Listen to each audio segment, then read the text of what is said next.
3 years ago, everything I knew was torn apart in an instant, my body broken, my independence gone. But in the wreckage, he appeared. An unexpected presence that would alter the course of my life forever. The accident spared my life, but at what cost? Now, as I lie in the silence of my home, it's not the pain in my legs that haunts me, but the closeness of his touch. Is this a sister's bond or something far more dangerous? And when our shared secrets begin to surface, how much longer can we pretend we are merely siblings? 3 years ago, an accident changed everything for me. It took my legs, stripped away my independence, and almost extinguished my will to live. Yet, it brought him to me in a manner I could have never anticipated. To begin, I extend my heartfelt gratitude to my amazing subscribers. Your support allows me to weave tales that explore the intricate and unrefined aspects of existence. This tale is quite intricate. Stay close to my side. The doctor remarked that I had a stroke of luck. Fortune smiled upon me as the semi-truck narrowly missed, turning me into a mere memory. Fortunate it is that my spine remained intact. Fortune smiled upon me that night, for my brother Leo was not in the car with me. Fortunate, they remarked. A humorous term for a lady who struggles to take more than 10 steps without her legs protesting loudly. In the days when Leo was off to school, our quaint Oregon house seemed to stretch endlessly, echoing with the silence of his absence. Now it seems rather cramped. He seems to be all around us, preparing meals, fluffing my pillows, and gently lifting me into the shower when my strength fades. My brother, my companion. But here lies the truth that often goes unspoken when one embarks on the journey of guardianship at the tender age of 16. In the passage of time, they eventually reach adulthood, truly elevated. Leo, once a lanky figure, now stands at 19 with a sturdy, broad frame that commands attention. His hands bear the marks of hard work, roughened by the toil of construction. His voice resonates with a depth that mirrors the intensity in his eyes. Ah, those eyes. A mirror reflecting the essence of his father, the one who vanished the moment the pregnancy test revealed its secret. Clara. With a sudden burst of energy, I leap into the air. Leo lingers in the doorway, cradling a steaming bowl of soup in his hands. It seems that lunch has gone untouched. My appetite had vanished. It seems you are never truly present. With a furrowed brow, he places the bowl on my nightstand. Your legs spoke today. I remain silent. He is aware. He possesses an uncanny awareness. He takes a seat on the edge of my bed, uninvited, and begins to roll up my sweatpants. My breath catches in my throat. The scars tell a tale of struggle with their ugly twisted skin and jagged lines etched from the surgeries. Leo's fingers dance in the air. May I? I give a knowing nod. The initial contact is precise, working through the rigid muscles encircling my knee. But then his thumb discovers a knot near my inner thigh, and I gently bite my lip. You're all wound up, he whispers softly. Ah, if only you could glimpse the depths of it all. With a gentle touch, he meticulously arranged my blanket, ensuring that I was enveloped in comfort. His touch was imbued with tenderness, just the right amount to stir my heart. Not crossing the line, but definitely igniting a thrill.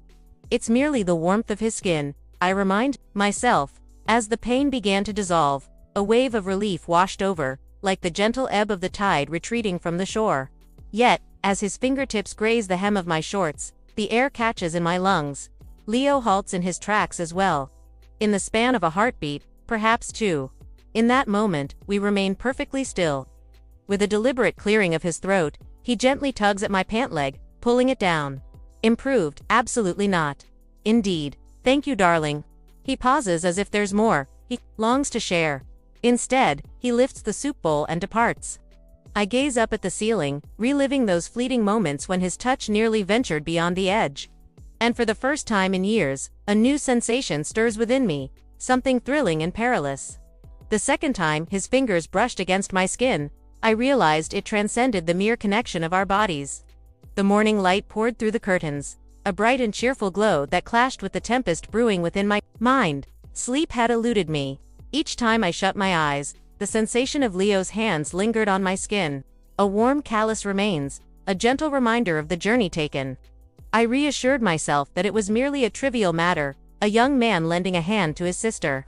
A gentle hand, soothing sorrow, yet the sensation of my skin igniting beneath his touch. That was not pain. The soft creak of Leo's door down the hall pulled me from the depths of my thoughts, bringing me back to the present moment. I swiftly tucked the blanket around my lap, as though he could glimpse the whirlwind of thoughts swirling in my mind. Soft echoes of footsteps. Suddenly, his shadow loomed large in my doorway. "You're up early," he remarked, his voice thick with the remnants of slumber. He stood there bare-chested with sweatpants hanging low on his hips. A tattoo wound its way over his ribs, a spontaneous choice he made last year without a word to me. I wrenched my gaze from the scene before me. Rest eluded me. Once more, we find ourselves with Lex. "No, you." I gave a knowing nod. Leo let out a deep sigh and entered the room, taking a seat next to me, just as he had done the previous night.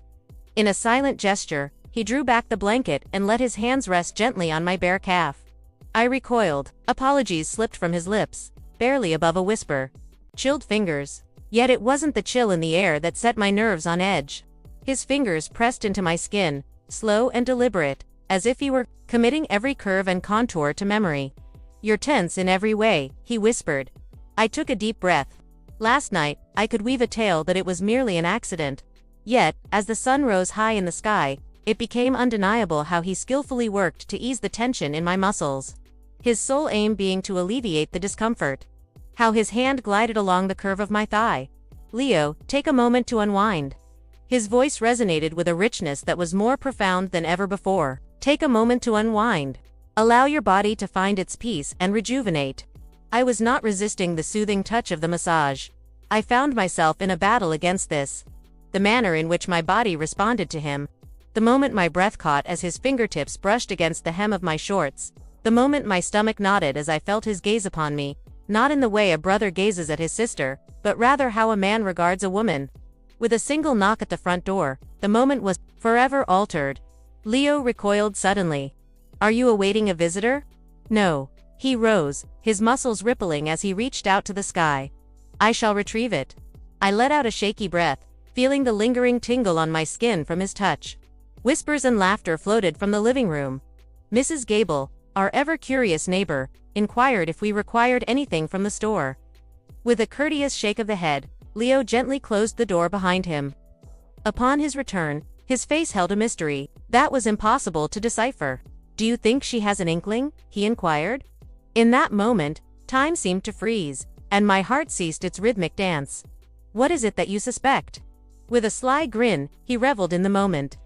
The tale of the casserole dish that remains unreturned, a lingering reminder of our unfulfilled promise from last month. I let out a nervous chuckle, my hands quivering as a fleeting thought crossed my mind. Did he mean us? On that night, the rain pounded relentlessly against the windows. As the tempest raged outside, the power flickered and vanished, leaving the house shrouded in an eerie darkness. Leo ignited the candles, their dancing light casting playful shadows upon his features. He settled next to me on the couch, just within reach, and I could sense the warmth emanating from him. "Are you feeling cold?" he inquired. Not a deceiver. He gently spread a blanket over us, wrapping us in warmth and comfort. As we sat together, our legs gently touched beneath the surface. Neither of us took a step back. The wind lingered beyond the threshold. A tree branch clawed at the roof, reminiscent of fingernails dragging across a surface. In that moment, his hand sought out mine. Neither a mere coincidence nor a fleeting caress. His fingers intertwined with mine, strong and confident. In hindsight, I realized I should have stepped back. I did not. In the flickering candlelight, his eyes appeared as dark as the night. A cautionary tale, an inquiry, a heartfelt request. With a sudden hum, the electricity returned, casting a warm glow throughout the room. We recoiled as if a flame had singed us. Yet the current that flows between us remains ever present. Just a single kiss, and in that fleeting moment, we were shattered and transformed into something entirely unexpected. When the lights went out, everything transformed. For 3 days, following that night on the couch, Leo and I navigated our space like two unfamiliar souls. Respectful, cautious, yearning for sustenance. His gaze lingered on my lips as I spoke, a silent fascination unfolding in the air between us. His hands hesitated, a gentle touch as he assisted me to my feet. Once in a moment of swift movement, I discovered him savoring the fragrance of my hair that lingered where it had softly grazed his shoulder. We were a spark, waiting to ignite. And then came the thunderous blast. On a Tuesday it all began. Leo stepped through the door. the scent of sweat, and the lingering warmth of summer clinging to him like a well-worn cloak. He tossed aside his boots, the white t-shirt clinging to his chest, dampened by the sweat of his exertions. "Are you all right?"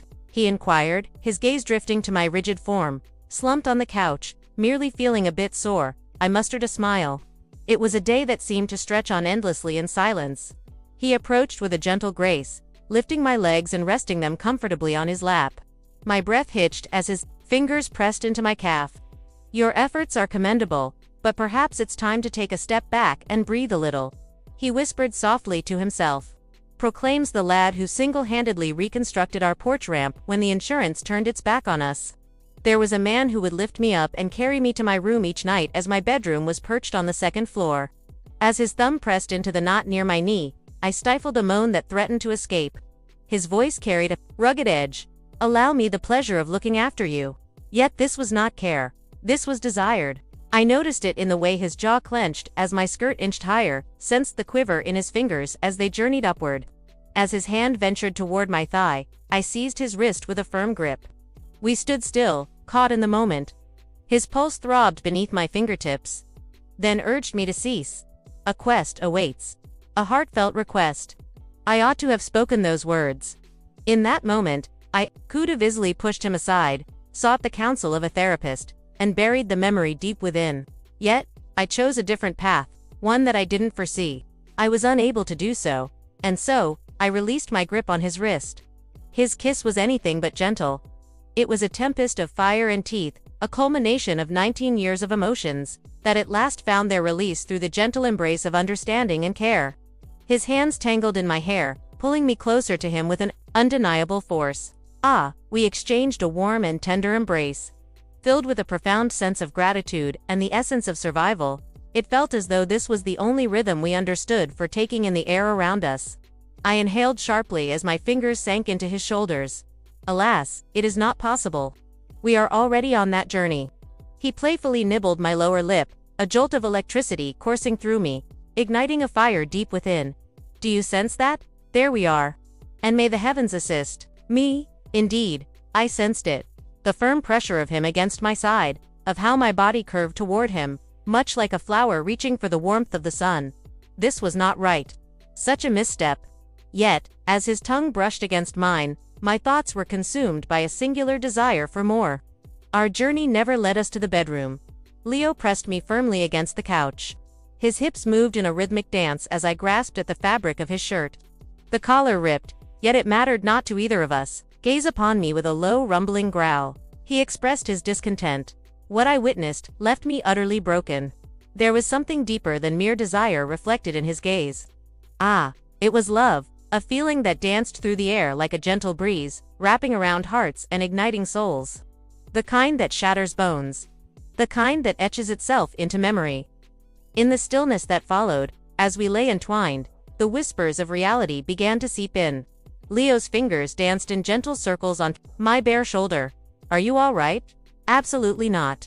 Indeed, he was aware of my deception, just as I recognized his lack of remorse. When he finally found his words once more, his voice was so soft that I nearly let it slip away unnoticed. "From the tender age of 15, my heart has longed for you." A chill ran through me, for it was clear now that this was no mere accident. It was a tale waiting to unfold. Some silences resonate more profoundly than spoken words. The morning arrived, its light, piercing and intense. As dawn broke, I found myself awake before Leo. The burden of our actions settled upon me, heavy and palpable, as if it were an object I could touch. The sheets retained his essence, a blend of sweat, sawdust, and an unmistakable hint of masculinity. My brother, my source of strength, the one who remained by my side when all others had turned away. Oh, what have we wrought? In the heart of the kitchen, he discovered me lost in thought, my gaze fixed on the coffee maker, as if it held the answers to unspoken questions. "Greetings," he whispered, his voice thick with the remnants of slumber. My gaze was averted from him. It was unbearable to witness the softness reflected in his gaze of the gentle warmth that was never meant to exist. Clara placed a gentle hand on my shoulder, cozy, known and recognized. Incorrect. I recoiled in surprise. The pain that flickered in his eyes pierced through the heart more than the sharpest blade ever could. We danced around one another, much like celestial bodies tracing their paths through the vastness of space. He was making every effort to draw my gaze. His fingers would lightly graze against mine each time he handed me something. I find myself drifting away, constructing barriers with each soft expression of gratitude. And might I kindly request the salt be passed my way? By dinner, the air was heavy with tension, palpable and suffocating. At last, he spoke. "You're punishing me." He gently nudged his plate aside. "What am I shielding us from this point onward?" My voice faltered. "Oh, the glances we would receive if they only knew our tale. From the shame that will consume us whole if we allow this to persist." His jaw clenched with unspoken tension. "I stand proud. Indeed, you shall be." That night, I could hear him wandering restlessly in his chamber. The floorboards groaned softly beneath his steps. With every step, the sound reverberated softly through the fragile walls, and then a hush fell over the scene. The door creaked open with a soft click.